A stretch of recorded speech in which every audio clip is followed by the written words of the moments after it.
Good morning. It's Wednesday, June 26th, about 6 a.m. Central Time. Overnight, the precious metals are mixed after yesterday's weaker session. You've got August gold down $11, $23.18. The low, $23.17.20.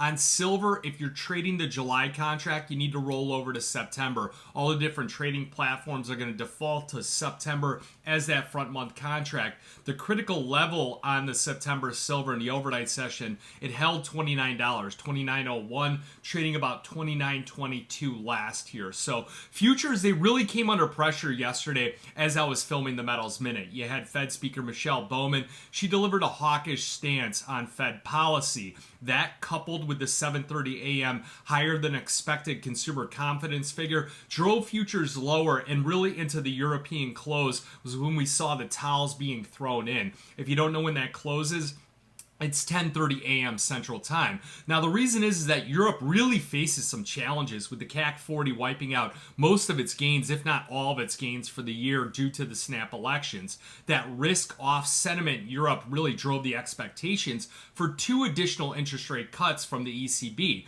Remember, a weaker euro currency equates to a stronger dollar index because of the basket inverse correlation. If you don't know what I'm talking about, Google dollar index basket. You'll go to Investopedia. It'll give you a breakdown of all the different weightings. So you as a trader can look and start to identify if you see weaker currencies, how do they impact the underlying asset classes that you are trading. Now, the dollar index is at one of the highest levels in 2 months. And again, a stronger dollar equates to weaker gold. Now, silver is feeling the burden of 2 different fronts. It's got that weaker gold market that's hanging in, and then also weaker copper prices due to the deteriorating Chinese economy. Remember, 54% of silver's demand is from industrial applications. China is one of the major manufacturers of these industrial applications. Now, today we'll see a little bit weaker as far as economic data. I'm going to be watching mostly the European close. I'll be watching the NASDAQ, also Bitcoin. Remember, Bitcoin sold off a couple days ago. Not a lot of discussion about Bitcoin or cryptocurrencies out there.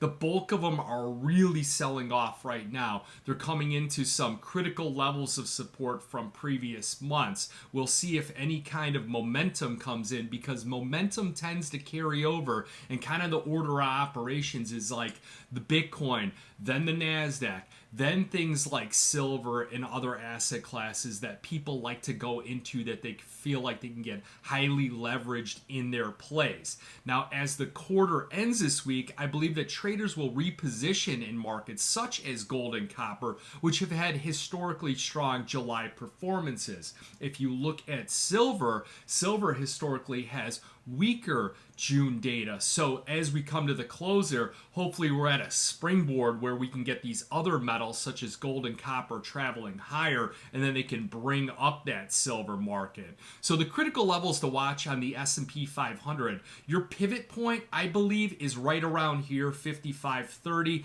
I believe that as long as we stay above it, we could trade up to about 55.60. If we break below it, I think your critical level of support is more pocket support, 55.10 to 54.95.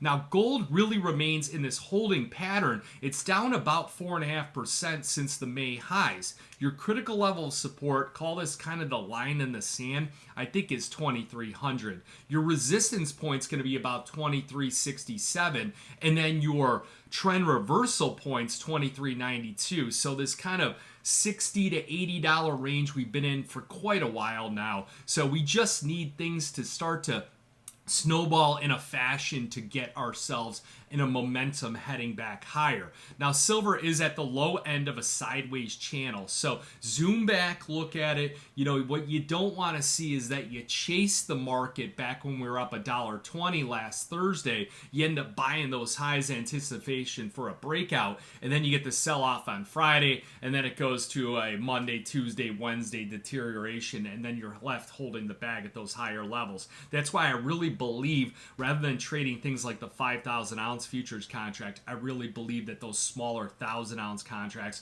just do the same kind of job, and they allow you to specifically dollar cost average in, or at least position size better for your own account, your own different risk parameters and things like that. So The levels you want to watch on silver, 28.58. We break below that, you're going to see more short sellers come into the market. You'll see things like DMI minus, crossover DMI plus will probably be anchoring on the stochastics into oversold territory. The average true range right now on silver is about $1. So if we do break below there, could be a little bit more of a violent move lower. Now, the move to the upside, 29.59, that's going to be your 50-day moving average, but we've got to get above 31.50 in order to really reignite the bulls. Start talking about $35, $40, $50 silver again, and then it'll be all over the news media and Twitter and Reddit, and everything will be going unhinged again. So you guys got any questions, give me a call. I really think that when you get these kind of sell-offs and it gets kind of grim and dire,